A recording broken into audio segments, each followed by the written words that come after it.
회사 회식이나 주말 모임 소식을 듣자마자 머릿속으로 거절할 핑계부터 찾기 시작하는 분들 혹시 계신가요?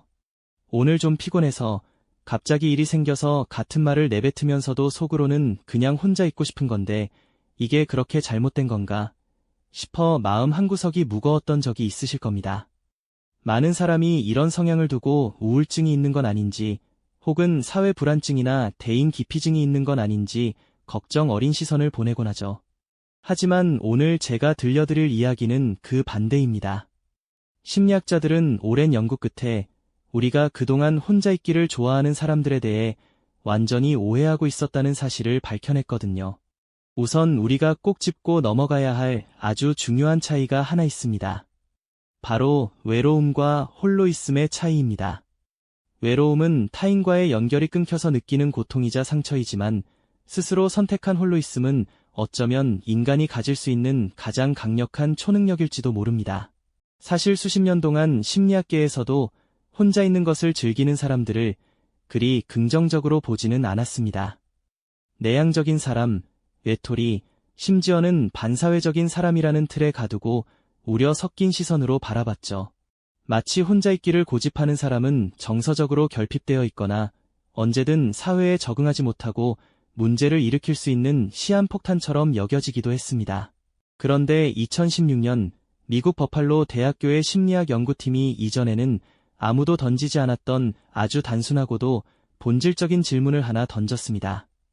그냥 아무 이유 없이 혼자 있는 게 좋아서 혼자 있는 사람들은 없을까? 타인이 두려워서 피하는 것도 아니고 정신적인 문제가 있는 것도 아닌데 단지 고독 그 자체가 주는 평온함과 행복이 너무 커서 그 시간을 선택하는 경우 말입니다. 연구팀은 이런 성향을 반사회성이 아닌 비사교성이라고 정의했습니다.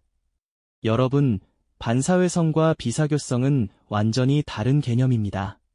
반사회성은 타인에 대한 적대감이나 공격성을 포함하지만 비사교성은 타인을 미워하는 게 아니라 그저 차분하고 자신감 있게 자기만의 시간을 선호하는 태도를 뜻합니다.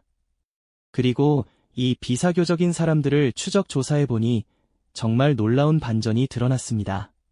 그들은 사회생활을 못하기는커녕 오히려 다른 사람들보다 정서적으로 훨씬 더 안정되어 있었고 삶의 만족도 또한 매우 높았던 것이죠. 그렇다면 왜 어떤 사람들은 혼자 있을 때 더 큰 에너지를 얻는 걸까요? 그 비밀은 바로 우리의 뇌, 특히 도파민 시스템에 숨어 있습니다. 보통 외향적인 사람들은 북적이는 파티나 왁자지껄한 대화 속에서 엄청난 양의 도파민이 분비됩니다. 외부의 강한 자극을 받을 때 비로소 활력이 생기는 구조죠. 하지만 고독을 즐기는 사람들의 도파민 시스템은 이보다 훨씬 더 민감하게 설계되어 있습니다. 쉽게 비유하자면 매운맛에 대한 내성 차이와 같습니다. 외향적인 사람이 아주 매운 할라피뇨를 통째로 먹어야 비로소 좀 맵다며 만족감을 느낀다면 고독을 즐기는 사람은 고춧가루 한 알만 입에 닿아도 그 자극을 충분히 느끼고 만족해버립니다. 자극에 민감하다 보니 타인과 섞여 있는 과도한 자극 속에 오래 있으면 금방 지쳐버리는 것이죠. 그런데 여기서 더 흥미로운 사실은 이들이 혼자 있을 때 우리 뇌에서 깊은 사고와 자기성찰, 그리고 복잡한 문제 해결을 담당하는 전두엽 피질이 그 어느 때보다 활발하게 춤을 추기 시작한다는 점입니다. 이들은 방 안에 가만히 앉아 벽만 멍하니 바라보는 게 아닙니다. 그들의 내면에서는 지금 자기 성찰과 창의력, 정신적인 데이터 처리가 한데 어우러진 화려한 축제가 벌어지고 있는 셈입니다. 실제로 인류 역사를 바꾼 위대한 아이디어들은 사람들로 붐비는 카페나 시끄러운 회의실이 아니라 지독한 고독 속에서 탄생했습니다. 아인슈타인의 상대성 이론이나 뉴턴의 만유인력 법칙도 그들이 혼자만의 시간에 깊이 몰입했을 때 비로소 세상 밖으로 나왔죠. 작가 버지니아 울프가 나만의 방이 필요하다고 외쳤던 이유나 마야 안젤로가 멀쩡한 집을 두고도 호텔방을 빌려 혼자 글을 썼던 이유도 마찬가지입니다. 창의성의 불꽃은 주변이 고요해지고 오직 나 자신의 목소리만 들릴 때 가장 밝게 타오르기 때문입니다. 물론 여기서 우리는 스스로에게 한 번쯤 냉정하게 물어봐야 합니다. 나는 지금 고독을 선택한 것인가 아니면 고독 속으로 도망친 것인가 하는 질문 말입니다. 사실 어떤 분들은 타인에게 거절당하는 게 두려워서 혹은 사람 사이에서 오는 피곤함과 상처를 피하기 위한 방패막이로 고독을 이용하기도 합니다. 심리학자 아브라함 마슬로는 이에 대해 아주 명쾌한 답을 남겼습니다. 건강한 고독은 결핍이 아니라 풍요로움에서 나온다는 것이죠. 진정으로 건강하게 혼자 있는 사람은 자신이 언제든 의미 있는 관계를 맺을 수 있다는 자신감을 가지고 있습니다.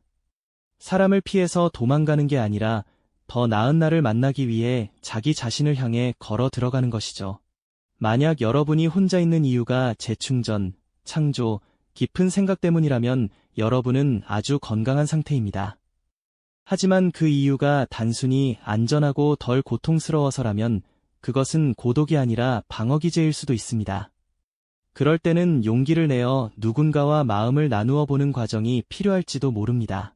하지만 다시 본론으로 돌아와 고독 속에서 진정으로 성장하는 사람들의 특징을 보면 그들은 우리 사회가 가르쳐온 관계의 공식을 뒤집고 있습니다. 우리는 흔히 연인을 나의 반쪽이라고 부르거나 누군가가 나를 완성해 주길 기대하죠.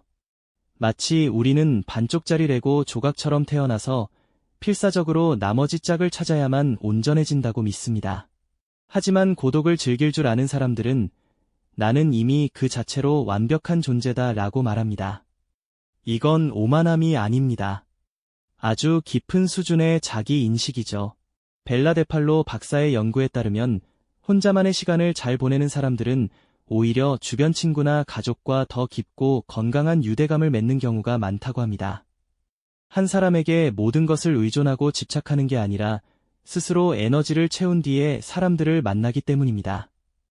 내가 먼저 온전해야 타인에게도 온전한 진심을 전할 수 있다는 진리를 그들은 본능적으로 알고 있는 것이죠. 이런 관점에서 보면 가까운 나라 일본의 히토리 문화는 시사하는 바가 큽니다.